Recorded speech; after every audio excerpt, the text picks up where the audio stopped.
ada rencana reshuffle dan tampaknya kursi Menteri Nadiem Makarim sedang diincar. Benarkah begitu, Mas Denny? Ya, bisa dibilang benar juga sih. Kalau kita lihat Kementerian Pendidikannya kan kementerian yang seksi ya. Seksi secara budget. Dana pendidikan kita secara nasional total sekitar 500 triliun rupiah yang berasal atau sumbernya dari 20% dari APBN kita. Yang dikelola oleh kementerian sendiri itu sekitar 75 sampai 80 triliun rupiah. Seksi kan? Nah, dari dana sudah seksi. Yang kedua dari sisi pengaruh. Pengaruh yang bisa dibilang pengaruh kebijakan misalnya. Kebijakan untuk memasukkan ideologi-ideologi ke dalam. Ini seksi nih buat kelompok-kelompok kanan nih. Ya seperti PKS misalnya atau ormas-ormas Islam lainnya. Ketika mereka menguasai Kementerian Pendidikan, berarti mereka juga bisa memasukkan banyak pengaruh-pengaruh di dalam dunia-dunia pendidikan, terutama lewat buku. Belum lagi bisnis di bidang pendidikan, seperti percetakan misalnya. Jadi kenapa posisi Nadiem itu banyak digoyang? Ya karena itu tadi. Nadiem ini kan bukan dari orang partai, dia juga bukan orang ormas yang besar misalnya. Dia sendirian betul-betul independen, seorang profesional. Jadi pada posisi ini, posisi Nadiem selalu akan tidak aman karena digoyang terus oleh kiri kanan. Bagaimana Mas Denny melihat kinerja Nadiem Makarim sejauh ini? Apakah sejalan dengan visi Presiden? Begini, pada waktu Nadiem dipanggil oleh Presiden, ini yang saya dengar nih, Presiden ini kan ingin mengubah dunia pendidikan kita yang selama ini dibilang terbelakang, ya kan? Bahkan di Asia Tenggara saja kita mungkin urutan nomor 2 terbawah dunia pendidikan. Padahal negara kita nomor 4 terbesar sedunia dengan penduduk terbanyak. Nah, Presiden ingin mengubah pola pendidikan kita dari yang sifatnya statis itu menjadi lebih kreatif. Karena itu beliau membutuhkan orang-orang muda dan memang sudah punya pengalaman, sudah teruji di lapangan. Dipanggillah Nadiem Makarim salah satunya untuk mengubah dunia pendidikan yang selama ini itu aja, gitu kan. Dikelola oleh orang-orang yang sudah sepuh ya, dengan ormas-ormas yang selama ini sudah juga tidak mampu mengubah dunia pendidikan kita ke arah yang lebih baik. Nadiem dipanggil, mau nggak lu jadi menteri? Gue butuh lu nih untuk mengubah bangsa ini menjadi yang lebih baik ke depannya. Nah, Nadiem bilang bahwa oke, saya akan mengikuti apa kata Bapak, cuman dengan beberapa syarat nih. Yang pertama adalah lindungi saya dari segala aksi-aksi politik yang ada. Itu yang saya dengar selama ini. Kenapa Nadiem mau? Ya, karena dia secara ekonomi itu sudah selesai sih sebenarnya Nadiem ya. Gojeknya saja valuasinya sudah berapa ratus triliun yang kalau digabung nanti dengan Tokopedia bisa menjadi ribuan triliun. Pendapatan dia secara pribadi saja bisa sekitar 1 sampai 2 triliun. Jadi apalagi yang mau dicari Nadiem selain kemudian berbakti?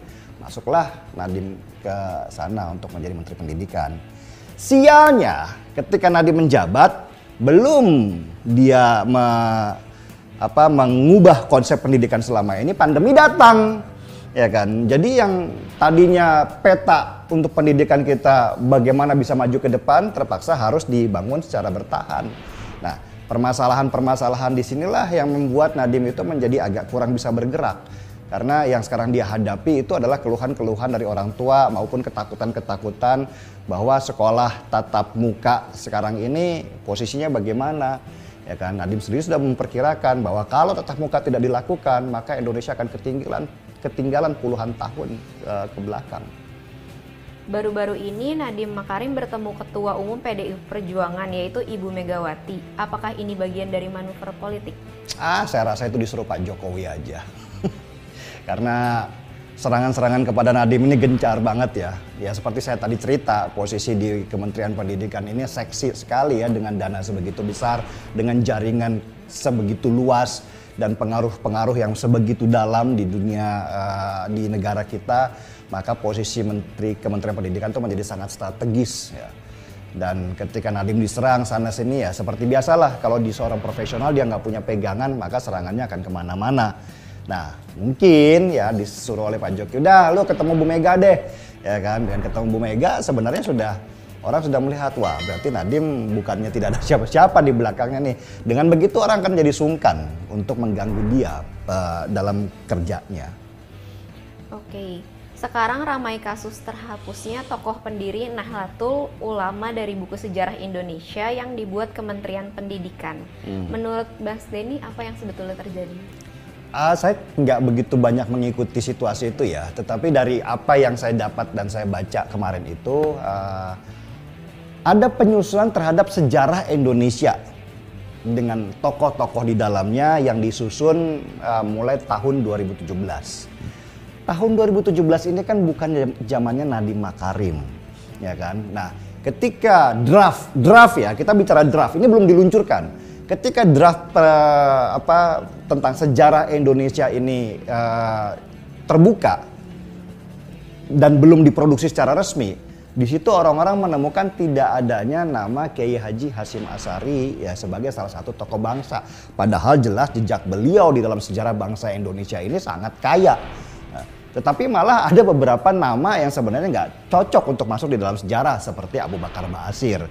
Nah, keributan-keributan lah yang dibangun oleh orang-orang supaya buku ini jangan kemudian diproduksi secara resmi oleh Kementerian Pendidikan. Catat ya, buku draft daripada buku ini disusun sejak tahun 2017 sebelum adanya Nadiem Makarim. Tetapi yang terjadi isu di luaran adalah gorengannya disalahkan semuanya kepada Nadiem. Yang dibilang bahwa Nadiem Makarim ingin mengubah wajah pendidikan dengan tidak ada Pancasila lah, yang bilang bahwa ada PKI akan menyusup ke dalam sistem pendidikan kita lah, dan macam-macam. Ini penunggangan terhadap kesalahan di Kementerian Pendidikan yang disusun pada masa sebelum Nadiem menjabat juga. Ini yang penggorengan-penggorengan ini adalah bagian-bagian daripada politik untuk bisa menguasai Kementerian Pendidikan secara keseluruhan. Dalam artian Pak Jokowi lagi didorong nih supaya bisa memecat Nadiem Makarim karena kesalahan terhadap buku itu. Yang jelas-jelas juga itu bukan kesalahan di Nadiem Makarim. Kementerian Pendidikan akan digabung dengan Kementerian Ristek. Apakah Nadiem tetap cocok untuk memimpin Ristek?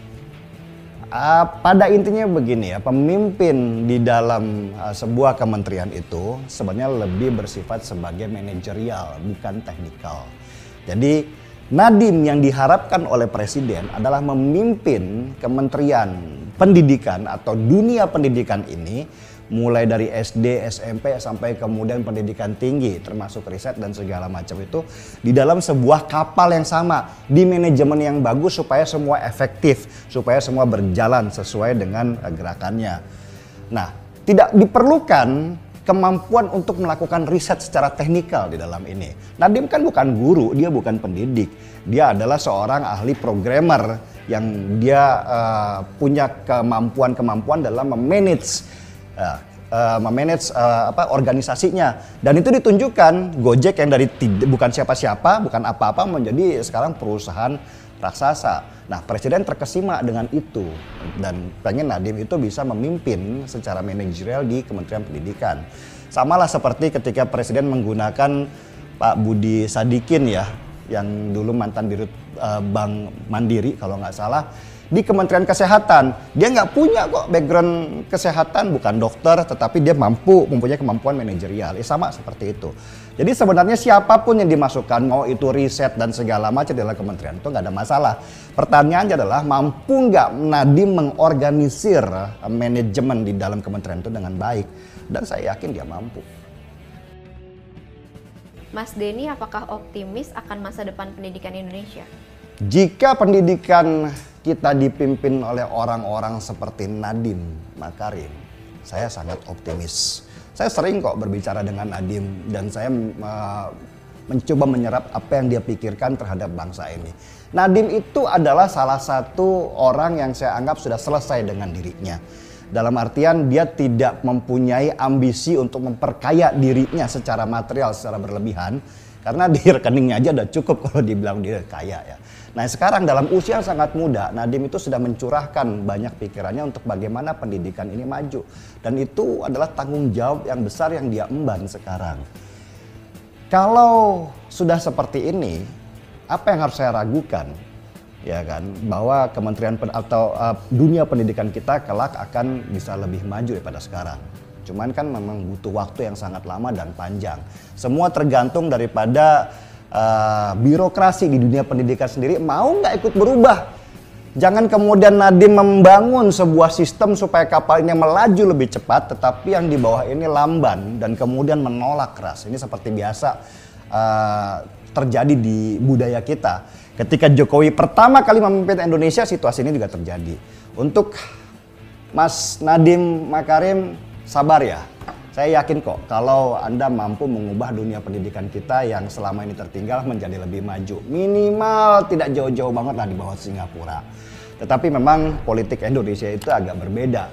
Politik Indonesia itu bukan politik kebanyakannya untuk menjadikan negara ini maju. Tetapi lebih kepada politik bagaimana jabatan itu mereka kuasai. Tetap sabar dan saya yakin kok Anda bisa. Anda masih muda. Gaspol.